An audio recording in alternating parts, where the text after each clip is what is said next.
Bonjour Lola Lafont. Bonjour. Vous êtes écrivain et musicienne. Vous êtes auteur de La petite communiste qui ne souriait jamais.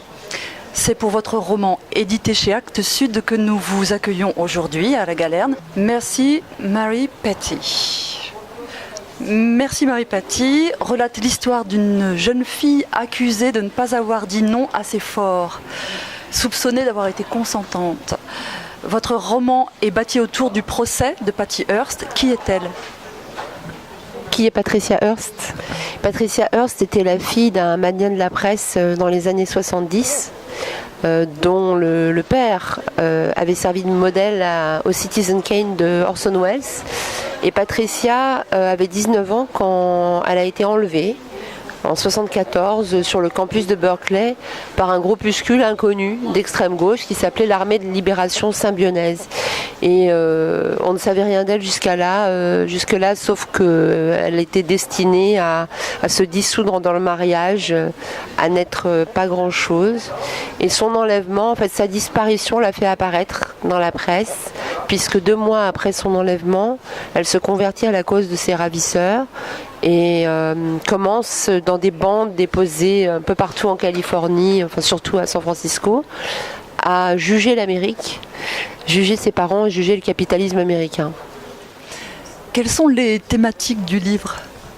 Alors, c'est compliqué, c'est vrai, de dire qu'il y a des thématiques dans un roman, puisqu'un roman, c'est un mélange de...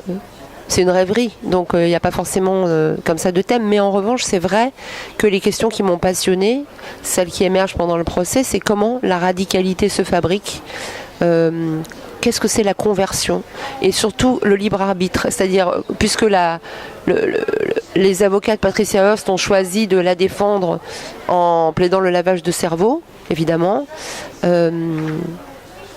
Quelle partie de nous-mêmes avons-nous réellement choisi en fait ? C'est une question qui m'a été renvoyée directement par cette affaire, c'est-à-dire elle le dit elle-même, elle dit ce ne sont pas les ravisseurs qui m'ont lavé le cerveau, c'est l'éducation que j'ai reçue. Et c'est forcément très juste parce qu'on est forcément composé de diverses influences. Donc pour moi, c'est tout ça. Quel a été votre chemin jusqu'à cette Patty Hearst ? Ça a été, comme tous les sujets de roman, c'est un chemin long et tortueux et dont on ne se rend même pas compte qu'il y a un chemin parce que on ne sait pas quand on va aboutir à ça, quand on commence à s'intéresser à un sujet. Aujourd'hui, rétrospectivement, je me dis que c'était dans le Paris post-attentat, j'étais agitée de plein de questions, comme on l'était tous, sur pourquoi, comment, et je suis tombée en lisant. En tout cas, pour moi, c'est impossible dans un roman d'aborder l'actualité. Donc, je savais que je ne parlerais pas de ce qui s'était passé. Mais en revanche, quand je suis tombée sur la photo de Patricia, qui, une fois qu'elle a rejoint ses ravisseurs, se renomme Tania, et cette photo quasi publicitaire où elle est armée de mitraillettes, elle a 19 ans, cette photo m'a vraiment... à la fois fascinée et dérangée parce qu'elle est très charismatique.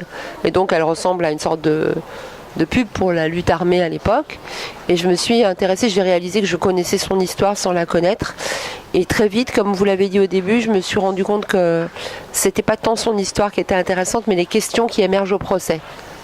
Parce que finalement, le procès, puisqu'elle finit par être arrêtée au bout d'1 an et demi de cavale, parce qu'elle a fait un hold-up, mais pendant le procès, on se demande si vraiment, véritablement, c'est le hold-up, ou son crime est d'avoir cru au communisme pendant un moment et de juger clairement l'Amérique des années 70. C'est une histoire de rencontre aussi, votre livre, de bonnes ou mauvaises.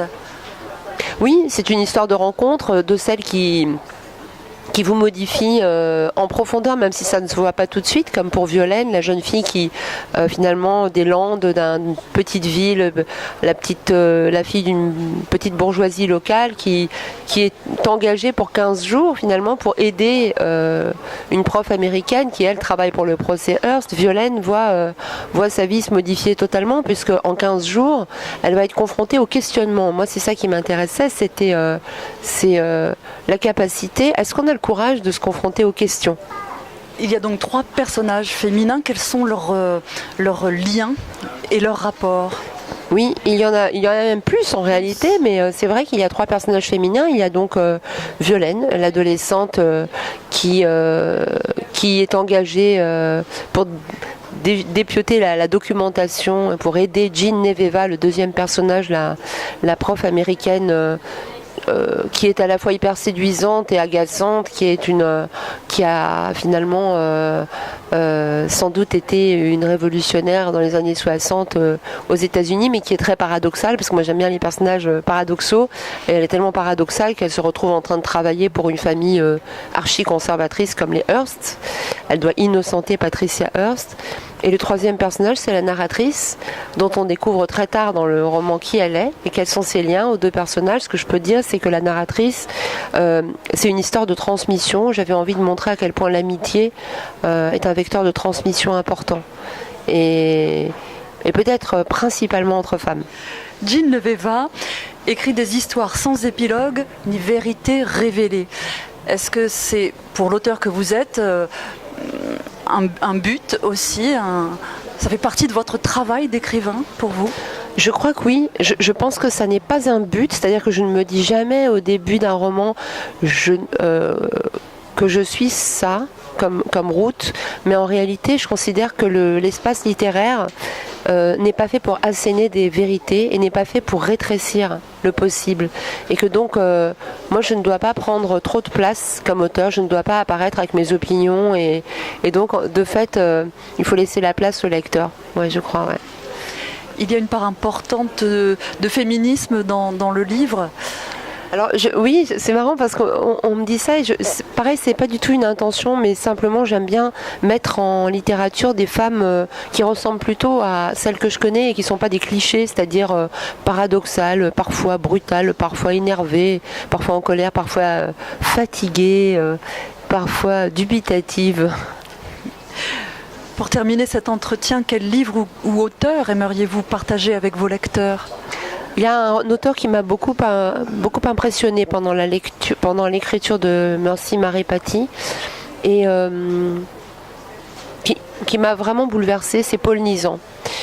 J'ai lu La Conspiration de Nizan.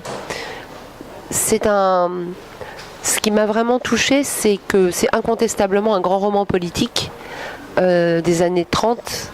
Cette littérature française, moi que j'aime énormément, politique des années 30, et en même temps un styliste extraordinaire, un sens du détail qui me touche, parce que je me suis attachée dans Merci Maripati à décrire les personnages dans tout ce qu'ils avaient de plus intime, c'est-à-dire ce qui compte finalement pour moi, c'est les boîtes de thé qu'on utilise, c'est la façon dont on laisse ses pulls traîner dans une pièce. C'est comme ça qu'on connaît quelqu'un. Et Jean Neveva, pour moi, voilà, c'est tous ces détails-là, et Patricia Hearst aussi. Voilà, donc Paul Nizan m'a fortement impressionnée. Merci beaucoup, Lola Lafont. Merci.